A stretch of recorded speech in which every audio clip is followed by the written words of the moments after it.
For years, global attention has focused on every kilometer of territory gained or lost in the Russia-Ukraine war. Every village captured, every defensive line breached, every tactical advance reported from the battlefield. But in June 2026, military analysts began shifting their attention away from individual settlements and toward a much larger picture. Because this is no longer just about one village, it is no longer just about one sector of the front. It is about a broader trend that is becoming increasingly difficult to ignore. When Russia announced the capture of Artema in the Donetsk region, many headlines presented it as another frontline development. And technically, that was true. However, experienced military observers saw something deeper. Artema itself is not a major objective. It is not a strategic city. It is not a decisive battlefield. Instead, it represents part of a wider operational pattern, a pattern showing that Russian forces continue to apply pressure through gradual, methodical advances. Not rapidly, not dramatically, but consistently, village after village, position after position, pressure after pressure. This approach may not generate spectacular headlines overnight. Yet, history has shown that wars are often decided by sustained pressure rather than sudden breakthroughs. And while many observers remained focused on developments in Donbas, something far more significant was unfolding above Ukraine. An operation that immediately attracted the attention of military analysts around the world, because it raised a serious question. Has Russia reached a level of missile production and stockpile capacity that many observers previously underestimated? The events that followed suggest that this question deserves careful consideration.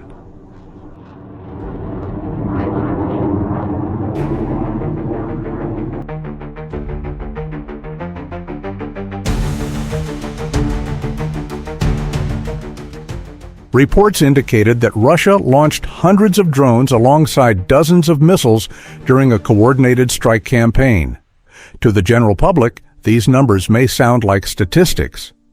But within military circles, they represent something much more important. Every missile launched reflects industrial capacity, production capability, logistical strength, and most importantly, the ability to sustain military operations over a prolonged period. For years, many analysts argued that Russian missile inventories would eventually decline under the pressure of war and sanctions. The expectation was that large-scale missile attacks would become increasingly difficult to sustain. Yet, recent operations appear to tell a different story. Russia continues to demonstrate the ability to conduct large-scale strike campaigns. And among all the weapons involved, one system has attracted particular attention. The Iskander missile. Not because it is new, not because it is unknown, but because of the apparent scale of its employment. In military planning, ballistic missiles are not usually treated as expendable assets. They are expensive, complex to manufacture, and strategically valuable, which is why analysts pay close attention whenever they are used in significant numbers. Because such usage may indicate confidence in both production and stockpile sustainability. And this leads directly to a challenge that Ukraine and its Western partners continue to face. A challenge that still lacks a perfect solution.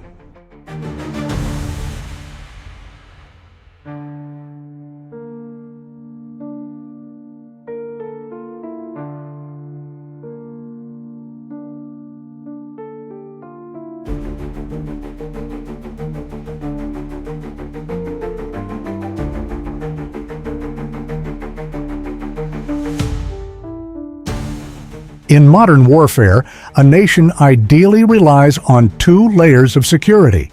The front line must hold, and the rear areas must remain protected.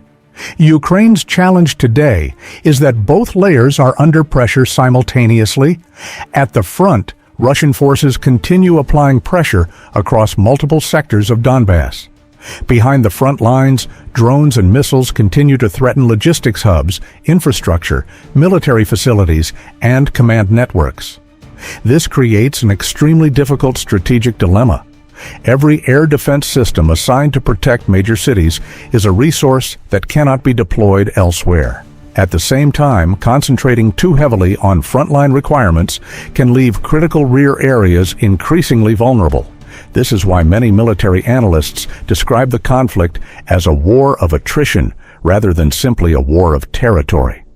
A war of endurance, a war of production, a war of industry, a war of sustainability, and so far, no military has demonstrated a perfect answer to the challenge of stopping hundreds of drones and dozens of missiles arriving within a coordinated strike package. Even NATO militaries are studying this problem closely. Because the issue extends far beyond Ukraine, it represents a broader challenge for modern air defense doctrine. How do you stop large numbers of relatively inexpensive drones without exhausting expensive interceptor missiles?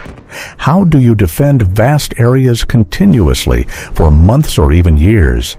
How do you maintain an economically sustainable defense against mass aerial attacks? At present, there is no universally accepted answer. And until such an answer emerges, Russia appears likely to continue exploiting the advantages offered by its current approach, both through pressure on the battlefield and through missile and drone campaigns that continue to test the limits of Ukrainian defense.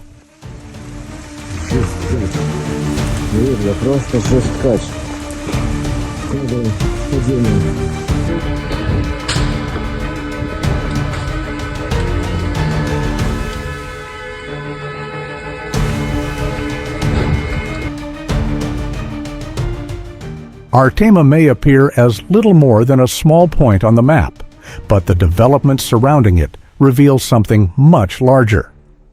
The Russia-Ukraine war is no longer simply a contest between two armies. It has become a competition of industrial strength, economic endurance, weapons production, logistical resilience, and strategic adaptation. And today, one question continues to dominate military discussions around the world. If Russia can continue launching missile and drone strikes on this scale, how long can Ukraine and its supporters maintain the current defensive balance? Because the answer to that question may play a major role in shaping the next phase of this war. And perhaps the future of modern warfare itself.